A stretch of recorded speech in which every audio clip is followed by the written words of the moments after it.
어, 혹시 뒷센 미소라고 혹시 들어보셨습니까? 뒷센 미소. 요즘에 각광받는 미소인데 이 뒷센 미소는 이 가식적인 웃음이 아니라 이 광대가 올라가면서 눈가에 눈 웃음의 주름이 사용되면서 이 어금니가 두 개 보이면서 이렇게 짓는 그런 표정이 바로 뒷센 미소입니다. 이 뒷센 미소가 요즘에 왜 주목을 받느냐? 이 UCLA 대학에서 연구를 했는데 그 졸업생들 그 사진을 가지고 이 뒷센 미소가 정말 과학적인지 아닌지 연구를 했습니다.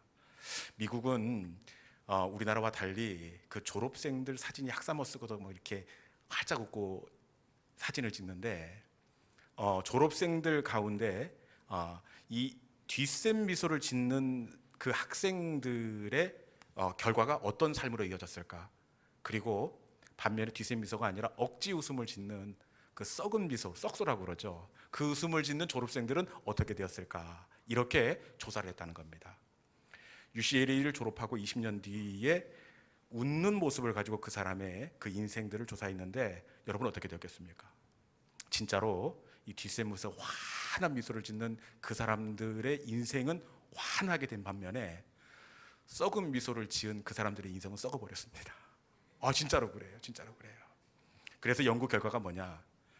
지금까지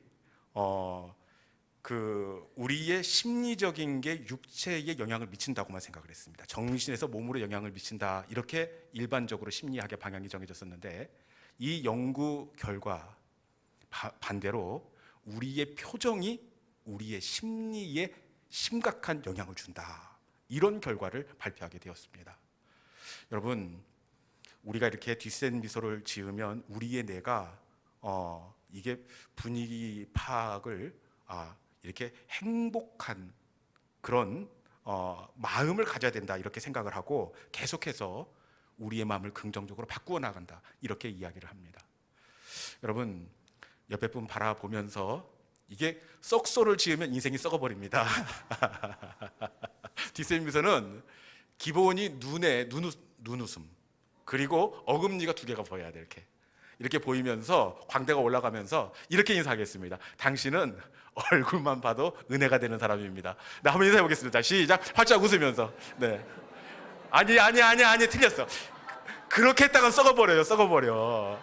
네? 일단 인사를 하지 말고 눈가에 이렇게 자글자글 이렇게 웃으면서 광대를 올리고, 그리고 입을 이렇게 어금니가 최소한 두 개는 보여야 됩니다. 이렇게 일단 웃으신 다음에 이렇게 하신 다음에 당신은 얼굴만 봐도 은혜가 되는 사람입니다, 이렇게 한번 생각해 보겠습니다. 자, 둘이 마주 보세요. 자, 보시고 한번 웃어 보세요. 자, 당신은 얼굴만 봐도 은혜가 되는 사람입니다. 네, 네, 네, 네. 제가 보니까 이쪽 분단에서 걱정되는 썩소, 그러다가 썩는다니까 인상이. 네네네. 우리 딸들이 좀 걱정이 되는 것 같아요. 네네. 여러분, 우리 교회가 미소가 아름다운 그런 교회가 될 수 있기를 주님의 이름으로 축원합니다. 이 빈말씀이 아니라 제가 새 가족들 등록하면 꼭 물어봐요. 왜 우리 교회 등록하셨냐고. 그러면 목사님의 설교가 너무 은혜가 돼서 그럴 줄 알았더니 그게 아니더라고요. 목사님 분위기가 너무 좋아요. 여러분, 우리 교회가 남들이 머물고 싶을 만큼 따뜻하고 포근하고 사랑이 넘치는 우리 시온 영광교회가 될 수 있기를 주님의 이름으로 축원합니다. 앞으로 저 보면 꼭 뒷셈 미소를 이렇게 지어주시기 바랍니다. 그게 중요한, 그 연구 결과가 굉장히 정말 그 인생이 썩어버렸다, 이렇게 나와 있더라고요. 여러분, 이렇게 환하게 활짝 웃는 저와 여러분 될 수 있기를 바랍니다.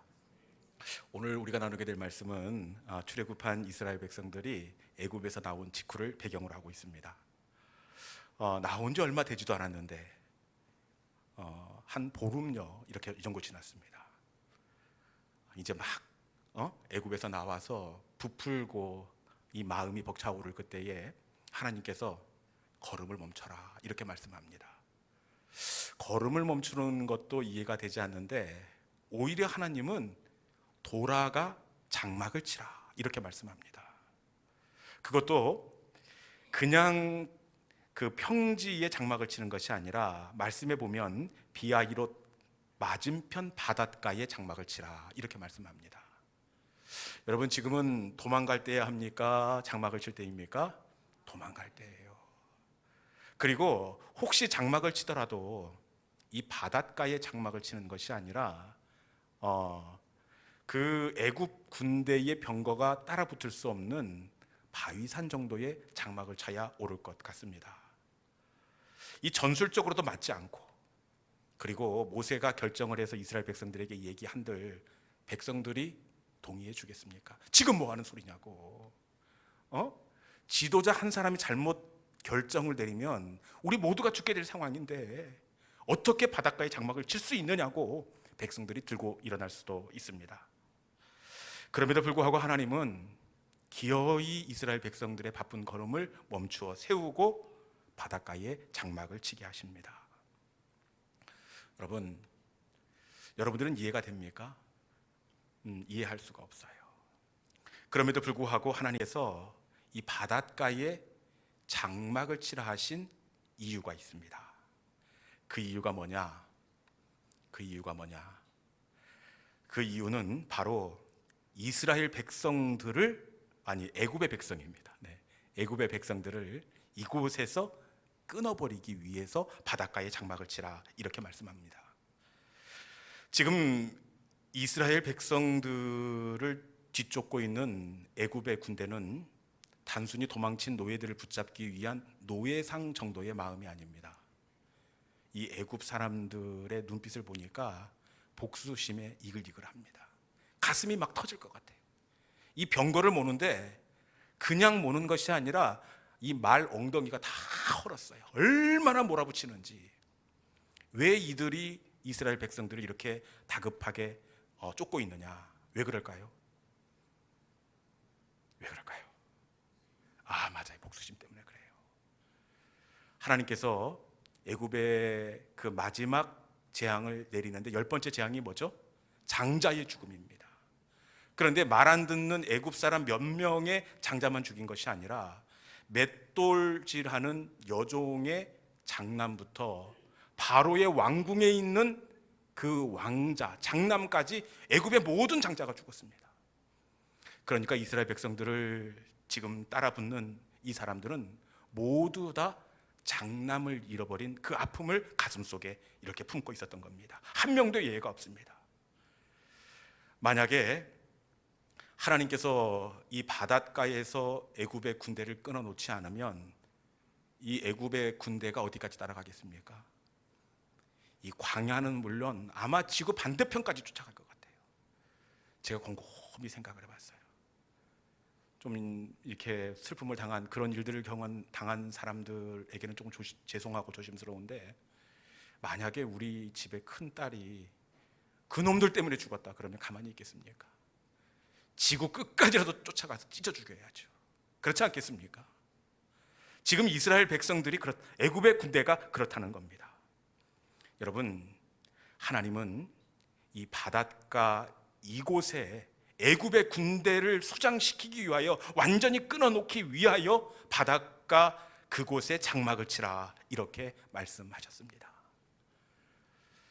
이스라엘 백성들은 이해할 수 없었지만 하나님의 생각은 그들의 생각보다 높이 계셨습니다. 하나님의 길은 하늘이 땅보다 높음같이 그들의 생각 위에 계셨습니다. 여러분, 우리 하나님의 생각은 역시 마찬가지가 되는 줄로 믿습니다. 우리가 이해할 수 없지만 하나님은 가장 선한 걸음으로 하나님께서 우리의 인생을 이끌어 주시는 줄로 믿습니다. 그런데 중요한 게 있어요. 이 애굽의 군대가 이 홍해 바다에 수장되는데 언제 그 바다가 열리게 되었을까요? 뒤에서 애굽 군대가 쫓아오고 앞에는 홍해 바다가 가로막고 있습니다. 그런데 이 홍해 바다가 열린 시점이 중요합니다. 언제 열리게 되었느냐? 우리 16절에 있는 말씀 같이 한번 읽어봅시다. 16절에 있는 말씀 같이 읽어봅시다. 자, 시작. 지팡이를 들고 손을 바다 위로 내밀어 그것이 갈라지게 하라. 이스라엘 자손이 바다 가운데에서 마다한 땅으로 건너니라. 아멘. 하나님께서 그렇게 하라고 말씀하셨습니다. 그리고 21절에 보면 모세가 바다 위로 손을 내밀매 밤새도록 바닷물을 물러가게 하시사 마른 땅이 되게 하셨다. 이렇게 말씀하고 있습니다. 언제 홍해 바다가 열리게 되었느냐? 그것은 모세가 바다 위로 손을 내밀매 모세의 손이 들려질 때에 그 홍해 바다가 열리게 되었습니다. 이 손을 내민다는 것은 기도의 손을 들었다는 의미입니다. 여러분, 그런데 그 홍해 바다가 기도의 손을 들 때에, 손을 내어 밀 때에 마침내는 열려지게 되었다라는 겁니다. 여러분, 왜 하나님은 분명한 약속을 모세에게 주었습니다. 앞에서. 그럼에도 불구하고 모세가 손을 내밀 때까지 바다는 그대로 있었습니다. 기도의 손을 들 때 바다가 열려지게 되었습니다. 왜 하나님께서 모세의 기도의 손이 들려지자 바다를 열었을까요? 기도의 손이 들릴 때 왜 닫힌 바다가 열리게 되었을까요? 그것은 이렇게 해야 기도의 손을 통해서 홍해 바다가 열려져야 하나님이 하셨음을 인정하기 때문입니다. 여러분, 만약에 기도의 손을 내어 밀지 않고 말씀해 보니까 동풍이 밤새도록 불어서 바다를 말렸다 이렇게 되어 있습니다. 기도의 손을 들지 않고 그리고 동풍이 불어 바다를 말려 길을 열었다면 여러분, 하나님을 고백하겠습니까? 동풍을 이야기하겠습니까? 동풍을 이야기합니다.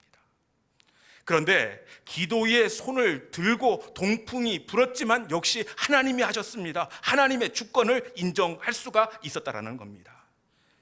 그런데 이뿐만 아니라 우리 하나님은 좋은 것을 주실 때는 늘 바다로 손을 내밀듯이 기도의 손이 들려질 때 하나님은 항상 좋은 것을 주시는 하나님이십니다.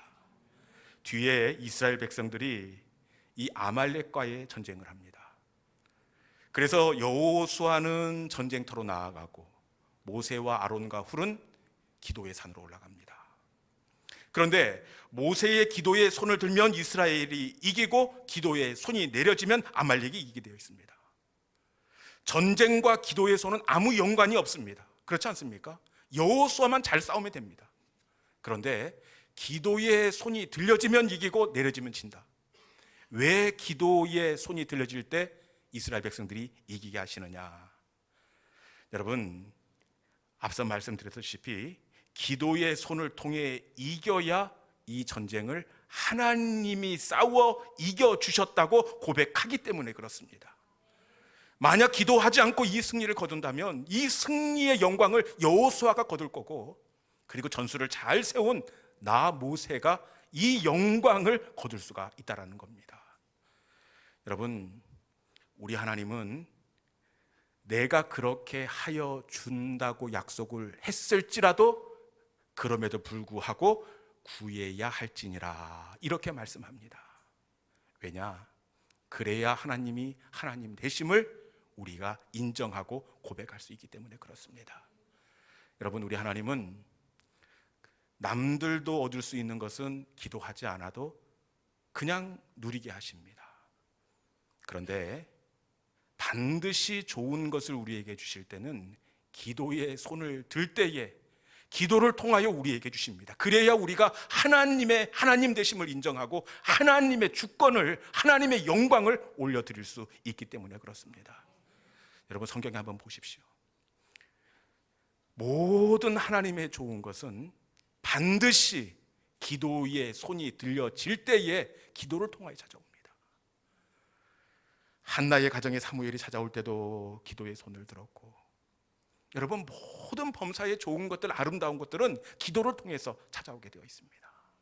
여러분, 오늘 이 찬양 예배의 자리가 하나님을 향하여 기도의 손을 드는, 우리 하나님의 은혜가 흘러 들어오는 그런 우리의 영적인 타작마당이 될 수 있기를 주님의 이름으로 축원합니다.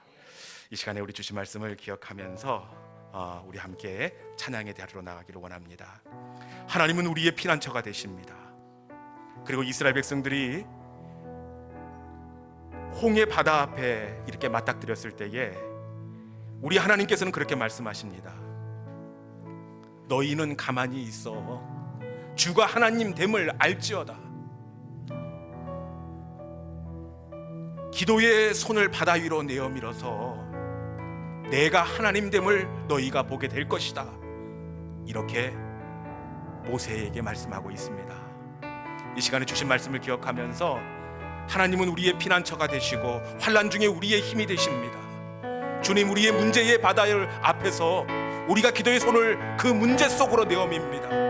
주님, 우리의 피난처가 되어주시고 우리의 대적들을, 우리의 가로막힌 홍해를 갈라주시는 살아계신 하나님이 되어주시옵소서. 이 시간 말씀의 고백을 담아서 우리 함께 찬양하도록 하겠습니다. 하나님은 우리의 피난처가 되시며 하나님은 우리의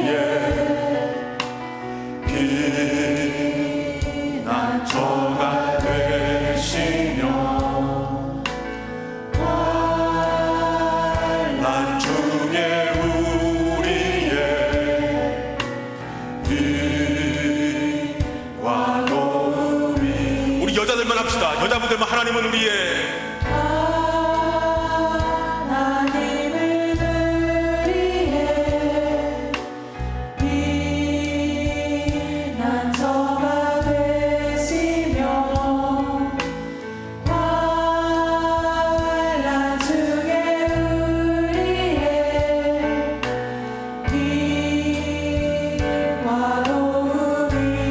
남자분들 고백할까요? 하나님은 우리의